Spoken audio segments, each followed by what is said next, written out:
Hello guys, welcome back to my channel. आज जो है हम इनकम टैक्स का एक न्यू चैप्टर स्टार्ट करने जा रहे हैं जो कि है इनकम टैक्स अथॉरिटीज़। और ये चैप्टर काफ़ी ज़्यादा इंपॉर्टेंट है, इसमें से आपको एग्जाम में क्वेश्चन देखने को मिल जाएगा।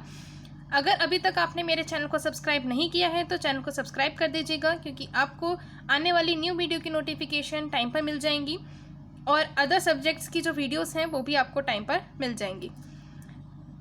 अब इनकम टैक्स अथॉरिटीज़ क्या होता है? Income tax authorities may be defined as the body responsible for administering the tax laws of a particular country. यानी ये ऐसी बॉडी होती है जो कि जितने भी टैक्स लॉस किसी एक पर्टिकुलर कंट्री के अंदर बने हुए हैं, उन टैक्स लॉस का जो प्रोसेस होता है उन प्रोसेस को रन अप करने के लिए ये रिस्पॉन्सिबल होती है। यानी इनका जो काम होता है वो क्या होता है कि जितने भी टैक्स लॉस किसी भी एक पर्टिकुलर कंट्री के अंदर बने हुए हैं उन टैक्स लॉस को एडमिनिस्टर करना। ठीक है, फिर नेक्स्ट है हमारे पास टास्क ऑफ डिपार्टमेंट। अब इनके जो डिपार्टमेंट्स हैं उनका क्या टास्क है? The department is engage in the task of educating and assisting tax pairs in filing tax returns. पहला तो इनका क्या टास्क है? इनका ये टास्क है कि जितने भी टैक्स पेयर्स हैं उनको एजुकेट करना और उनको असिस्ट करना कि वो अपनी टैक्स रिटर्न्स जो हैं उनको फाइल करें। दूसरा क्या टास्क है? Assessing tax liability, tax liability को असेस करना। डिमांडिंग पेंडिंग टैक्सेस, नेक्स्ट है कि जो भी पेंडिंग टैक्सेस हैं उनको डिमांड करना कि वो वापस उनको मिल जाए, रिकवर हो जाए। And disposing of tax disputes, और जो भी टैक्स डिस्प्यूट्स हुए हैं उनको डिस्पोज्ड ऑफ करना। ठीक है, फिर नेक्स्ट है हमारे पास objective of income tax department. Income tax department का क्या ऑब्जेक्टिव है? The objective of the income tax department is to make life as easy as possible for the assessees. यानी इनका मेन ऑब्जेक्टिव ये है कि जो भी असेसिस हैं, जो टैक्स पेयर्स हैं, जो कि नॉर्मली टाइम पर टैक्स पे कर देते हैं, उनके लिए लाइफ को आसान बनाना, जितना पॉसिबल हो सके उतना आसान बनाना। एंड डिफ़िकल्ट ओनली फॉर दोस्त, और डिफ़िकल्ट बनाना सिर्फ उन पर्सनस के लिए जो कि टैक्स को कॉन्शियसली इवेट कर रहे हैं, यानी अपनी मर्जी से इवेट कर रहे हैं, टैक्स की चोरी कर रहे हैं या फिर बार बार चोरी कर रहे हैं टैक्स की, तो उन पर्सनस के लिए उस लाइफ को डिफ़िकल्ट कर देना। ठीक है, फिर नेक्स्ट है appointment and control. The following are the classes of income tax authorities. ये जो है इनकम टैक्स अथॉरिटीज़ की अब सारी क्लासेस हैं। सबसे पहली है the central board of direct taxes यानी CBDT। सेकंड है, और इसका जो CBDT का जो है ना क्वेश्चन काफ़ी बार एग्जाम में आता है। ठीक है, सो बहुत ज़्यादा इंपॉर्टेंट है, इसकी आपने पावर्स अच्छे से लर्न करनी है। नेक्स्ट है principal director general of income tax या फिर principal chief commissioner of income tax. ठीक है, ये भी एक अथॉरिटी है इनकम टैक्स की। Director general of income tax, यहाँ पर प्रिंसिपल डायरेक्टर जनरल था, अब क्या है? डायरेक्टर जनरल है इनकम टैक्स के। और यहाँ पर क्या थे? सेकंड में प्रिंसिपल चीफ कमिश्नर थे, अब नॉर्मल चीफ कमिश्नर है। ठीक है, फिर नेक्स्ट है principal directors of income tax and principal commissioners of income tax. फिर नेक्स्ट वाले में क्या आ जाएगा? Directors of income tax, principal हटा दोगे, और कमिश्नर्स ऑफ इनकम टैक्स। और कमिश्नर्स ऑफ इनकम टैक्स यहाँ पे अपील्स की बात है, यानी नेक्स्ट जो है वो अपील आ जाएंगे। उसके बाद है additional directors of income tax और additional commissioners of income tax और अपील्स। ठीक है, फिर है deputy directors of income tax और डिप्टी कमिश्नर हो गए इनकम टैक्स के, जॉइंट डायरेक्टर्स और कमिश्नर्स ऑफ इनकम टैक्स। फिर है assistant directors of income tax और assistant commissioner of income tax officers, tax recovery officers और इंस्पेक्टर्स ऑफ इनकम टैक्स। ये जो 12 के 12 पॉइंट हैं ये आपने लर्न करने हैं, बहुत ज़्यादा इंपॉर्टेंट है। ठीक है, और इनको जो है सेंट्रल गवर्नमेंट अपॉइंट करता है। ठीक है, अब जो हम करने जा रहे हैं वो है the central board of direct taxes CBDT।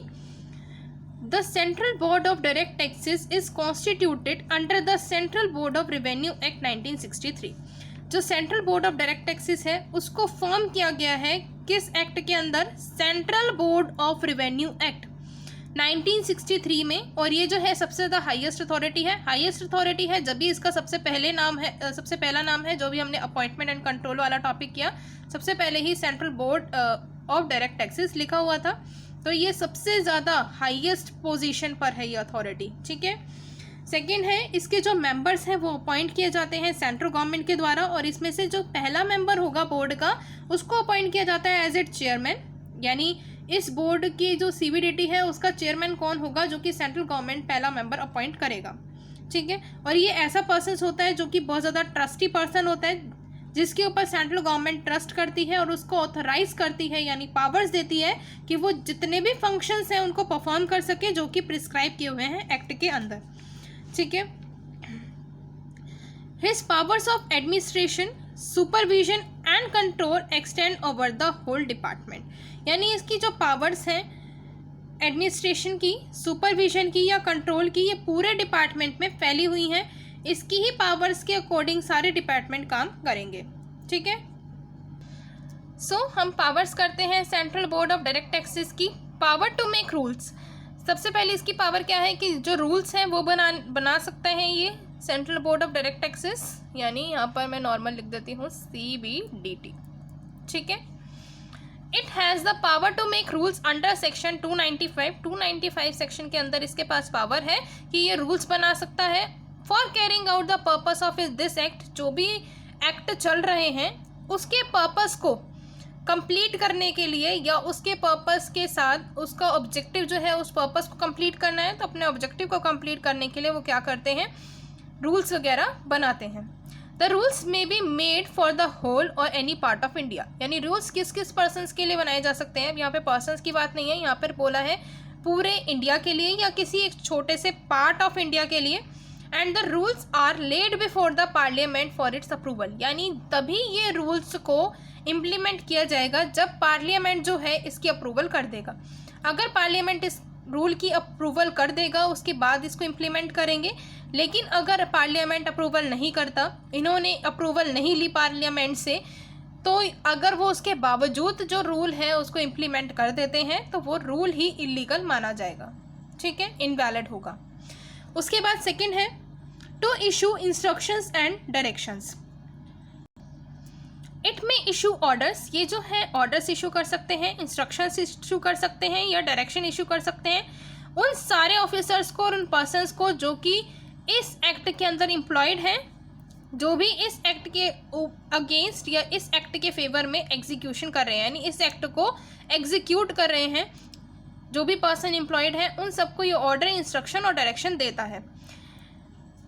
It can not interfere in the exercise of the appellate functions, ये कभी भी अपीलेट फंक्शंस की जो भी काम हो रहे होंगे उनके अंदर इंटरफेयर नहीं करेगा। और दूसरी बात, it can not direct the assessing officer, ये कभी भी किसी असेसिंग ऑफिसर को डायरेक्ट नहीं करेगा, या फिर कभी इनकम टैक्स अथॉरिटी जो हैं, अदर इनकम टैक्स अथॉरिटीज़ हैं, उनको डायरेक्ट नहीं करेगा, उनको डायरेक्शंस प्रोवाइड नहीं करेगा। To make a particular assessment, कि आप ये पर्टिकुलर असेसमेंट बनाओ, या फिर to dispose of a particular case, या किसी भी एक पर्टिकुलर केस को किसी भी पर्टिकुलर मैनर के अंदर डिस्पोज ऑफ कर दो, इसके रिगार्डिंग वो कभी भी डायरेक्ट नहीं करेगा, यानी उनको इंस्ट्रक्शन नहीं देगा। पहला, वो कभी भी इंटरफेयर नहीं करेगा अपीलेट फंक्शन में, और दूसरा, वो किसी असेसिंग ऑफिसर या इनकम टैक्स अथॉरिटी को एक पर्टिकुलर असेसमेंट को बनाने के लिए या किसी भी एक पर्टिकुलर केस को डिस्पोज ऑफ करने के लिए डायरेक्ट नहीं करेगा, ठीक है। फिर नेक्स्ट है power to authorise income tax authorities to admit belated application to avoid genuine hardship in the any case or class of cases. The board may authorise any income tax authority not being commission appeals to admit belated application or claim for any exemption, deduction, refund और any other relief। क्या बोला इन्होंने कि जो board है वो किसी भी इनकम टैक्स अथॉरिटी को इस केस के अंदर, यानी अगर कोई बिलेटेड एप्लीकेशन आई है उसको एडमिट करने के लिए बोल सकती है किसी भी इनकम टैक्स अथॉरिटी को, ये पावर उसके पास है, लेकिन वो कभी भी कमिश्नर अपील को नहीं बोलेगी, यानी कमीशन या अपील को नहीं बोलेगी कि वो बिलेटेड एप्लीकेशन को एडमिट करें या फिर क्लेम दें उनको किसी भी एग्जम्पशन का, या किसी डिडक्शन प्रोवाइड करें, या कोई रिफंड प्रोवाइड करें, या कोई अनदर रिलीफ प्रोवाइड करें।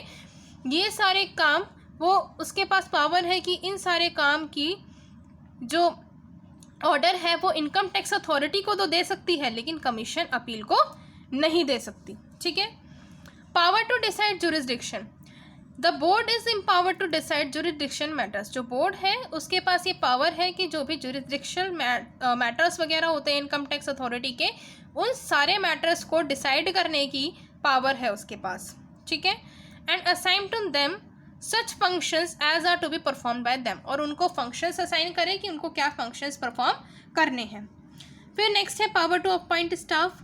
जो बोर्ड है उसको अगर ऑथराइज करती है सेंट्रल गवर्नमेंट, तो उसके पास ये भी पावर है कि वो अपॉइंट कर सकती है टैक्स अथॉरिटीज़ को below the rank of assistant commissioner और डिप्टी कमिश्नर, जो असिस्टेंट कमिश्नर और डिप्टी कमिश्नर के अंडर आते हैं, यानी उनके नीचे जो काम करते हैं उन पर्सन्स को वो अपॉइंट कर सकती है अगर सेंट्रल गवर्नमेंट ये पावर देगी तब।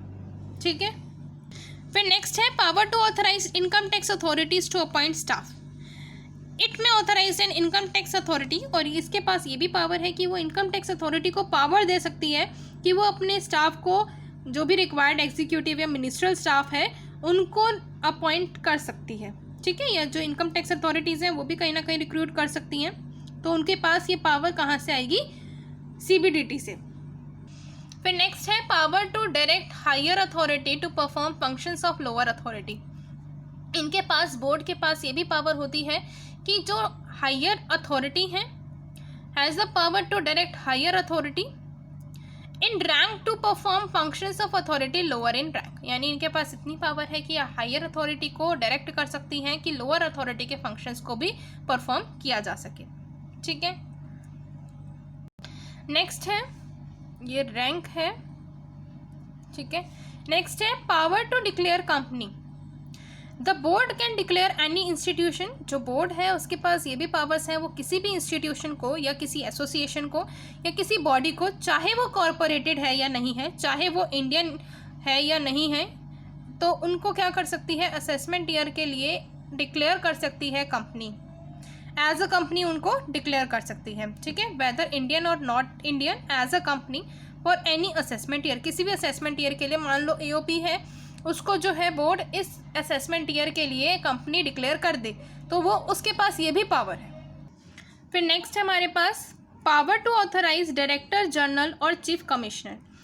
The board may empower director general और chief commissioner to authorise deputy commissioner और deputy director to exercise the powers of assessing officer. यहाँ पर क्या बोला इन्होंने कि जो बोर्ड है वो डायरेक्टर जनरल और चीफ कमिश्नर को पावर देती है कि वो लोग जो हैं वो डिप्टी कमिश्नर और डिप्टी डायरेक्टर को ये पावर दें कि उनके पास ये पावर हो, the powers of exercising officers in respect of any specified area, यानी उनको इतनी पावर दी जाए कि किसी एक स्पेसिफाइड एरिया को वो संभालें या किसी एक स्पेसिफाइड पर्सन को, या इनकम्स और या केसेस और classes of persons, classes of incomes और क्लासेस ऑफ केसेस। यानी जो डिप्टी कमिश्नर है, डिप्टी कमिश्नर और डिप्टी डायरेक्टर, इनके पास ये पावर जो है वो कौन देगा? चीफ कमिश्नर और डायरेक्टर जनरल, और इन चीफ कमिश्नर और डायरेक्टर जनरल को पावर कौन देगा? बोर्ड देगा। ठीक है, इनके पास, इन दोनों के पास, डिप्टी कमिश्नर और डिप्टी डायरेक्टर के पास ये पावर हो कि किसी एक पर्टिकुलर स्पेसिफाइड पर्सन को दिया जाए, यानी उनके अंडर किसी स्पेसिफाइड पर्सन की असेसिंग लायबिलिटी को दिया जाए या किसी एक पर्टिकुलर एरिया को दिया जाए जिसके ऊपर वो क्या करेंगे? असेसिंग करेंगे, यानी उनकी सारी की सारी जो भी इंफॉर्मेशन होगी उसको वो कलेक्ट करेंगे और उसके रिगार्डिंग उनकी टैक्स लायबिलिटी को कंप्यूट करेंगे। ठीक है, नेक्स्ट है power to authorise income tax authorities for search and seizure. यानी ये जो बोर्ड है ये इनकम टैक्स अथॉरिटीज़ को पावर दे सकती है, उसके पास ये पावर है कि वो उनको ऑथराइज कर सकती है कि जो भी, अगर किसी भी पर्सन से रिलेटेड उनको ऐसा लगता है कि कुछ सर्च करना है या कुछ ऐसी चीज़ें हैं जो जब्त करनी है, तो उस केस में वो पावर दे सकती हैं, अलॉट कर सकती हैं और उनको ऑथराइज कर सकती है इनकम टैक्स अथॉरिटीज़ को।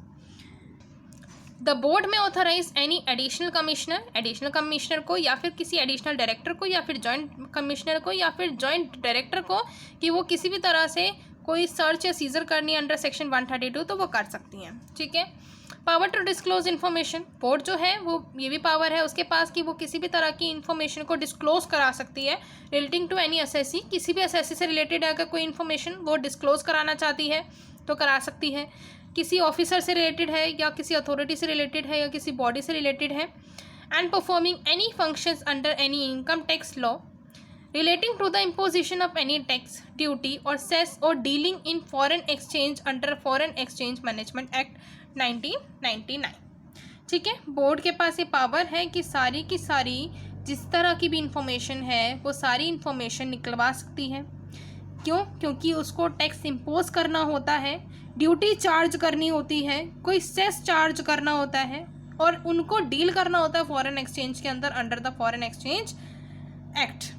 ठीक है, अगर इन सब से रिलेटेड है तो वो क्या कर सकती है, डिस्क्लोज करा सकती है। नेक्स्ट बोला इन्होंने कि power to make rules regarding maintenance of accounts and documents under section 44A।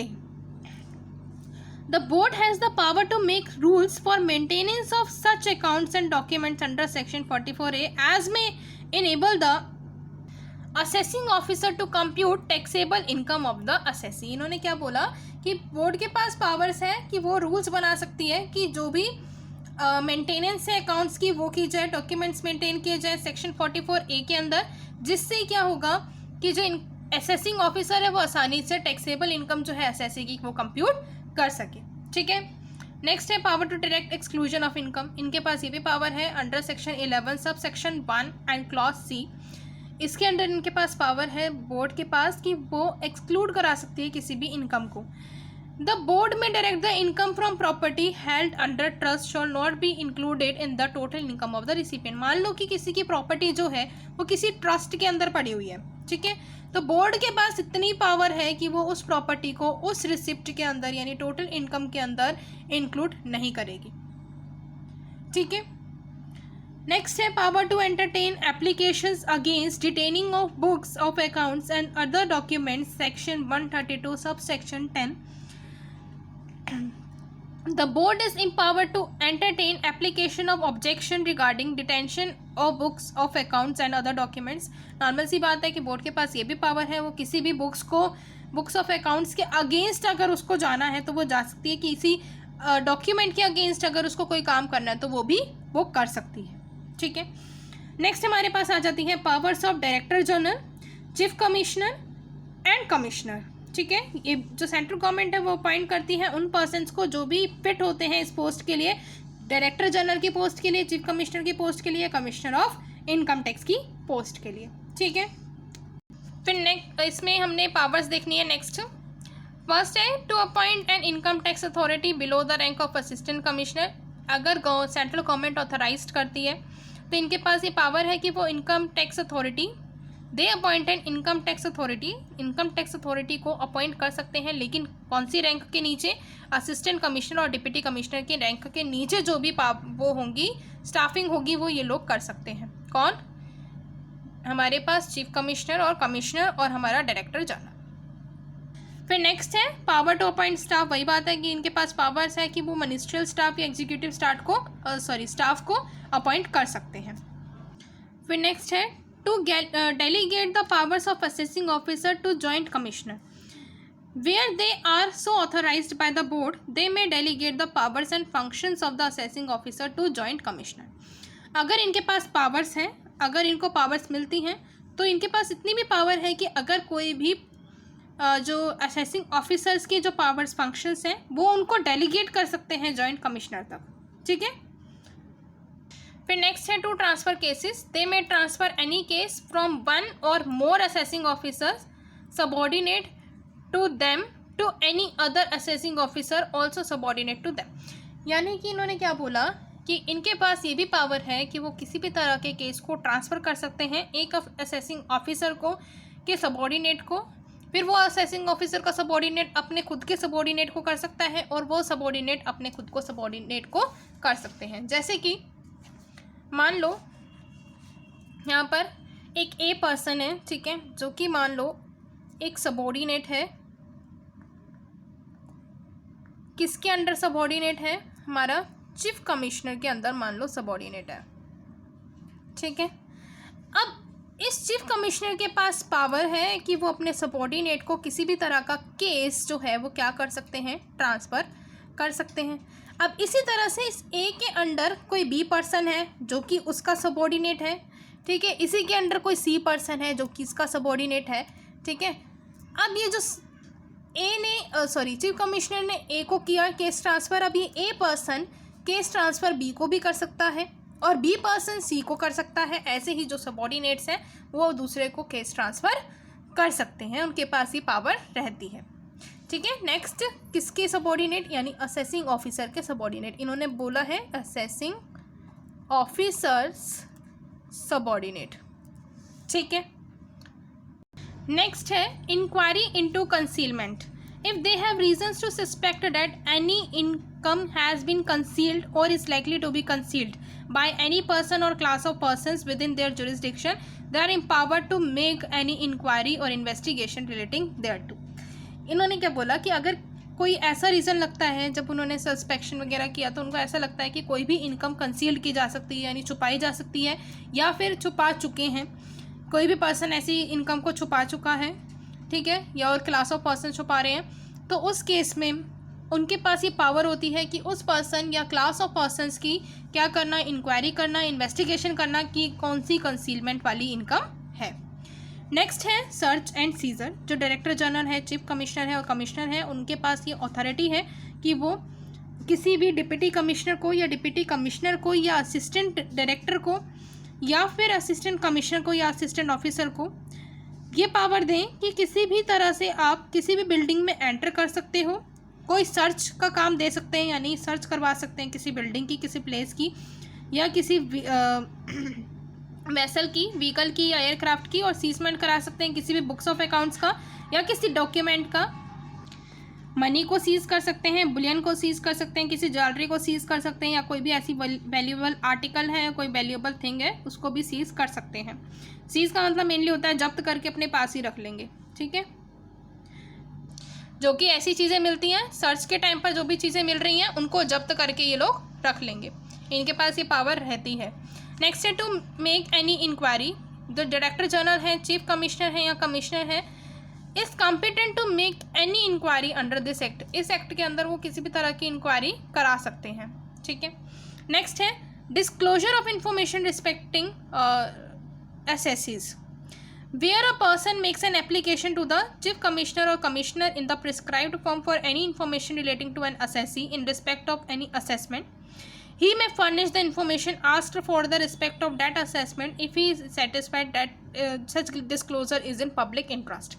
मान लो मेरी एक कंपनी थी, किसी भारी व्यक्ति ने क्या करा, एप्लीकेशन भेज दी, या फिर किसी पर्सन ने, असेसिंग ऑफिसर ने मान लो कि एप्लीकेशन भेज दी चीफ कमिश्नर को या कमिश्नर को, एक प्रिस्क्राइब्ड फॉर्म भर के भेज दिया है, और उन्होंने कहा है कि इनकी जो भी इंफॉर्मेशन है वो फर्निश कराई जाए कि इनका क्या असेसमेंट वगैरह था।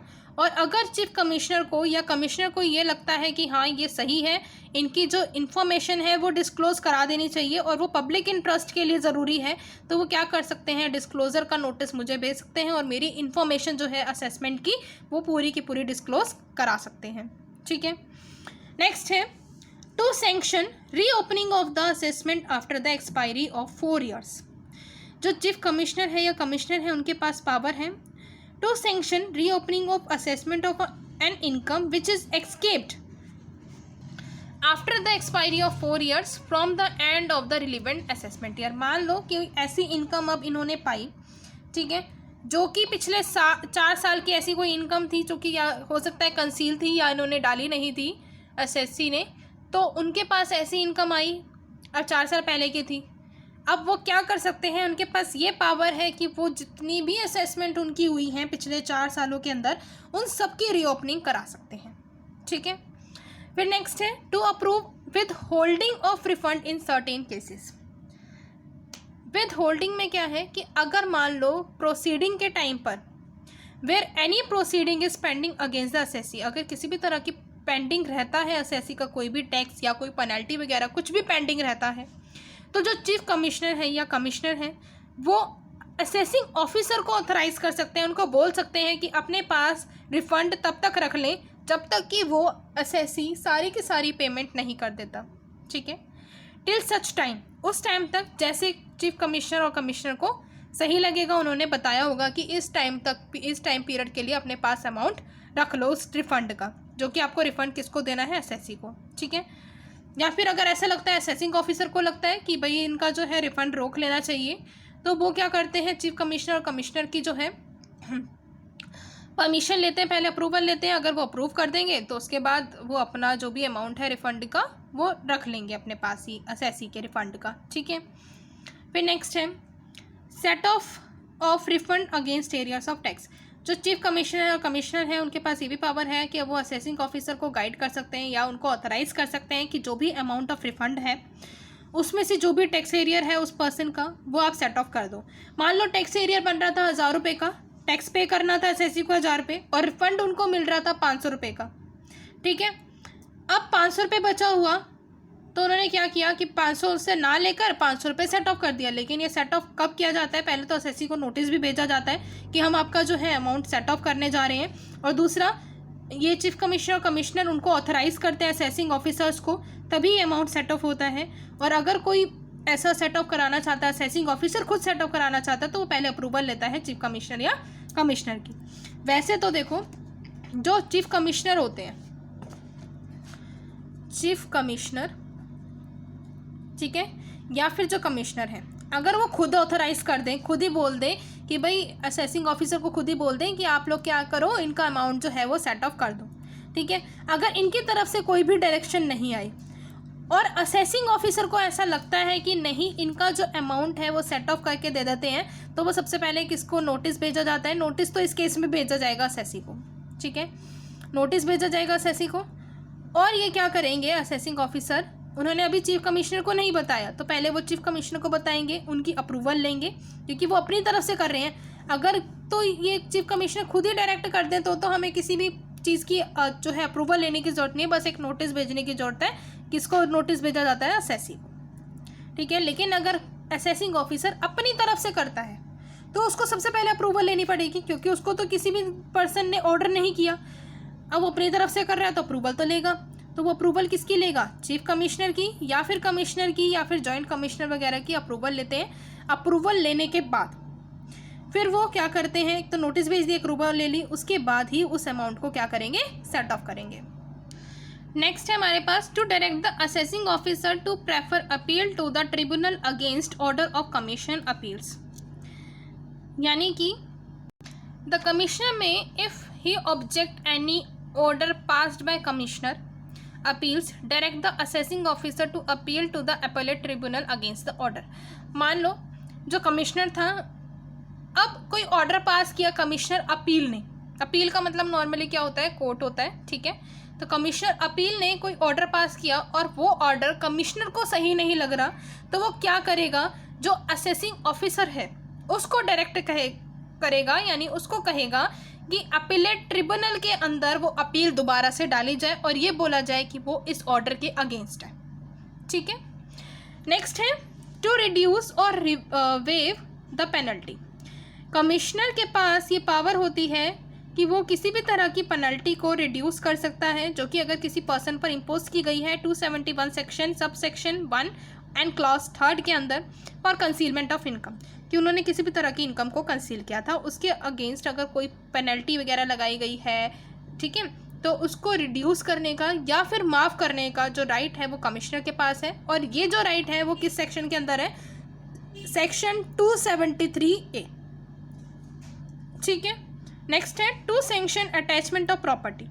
जो डायरेक्टर जनरल है या चीफ कमिश्नर या कमिश्नर है may sanction the attachment of property, वो क्या कर सकते हैं? किसी भी प्रॉपर्टी को अटैच कर सकते हैं of an assessee if it is in the interest of the revenue.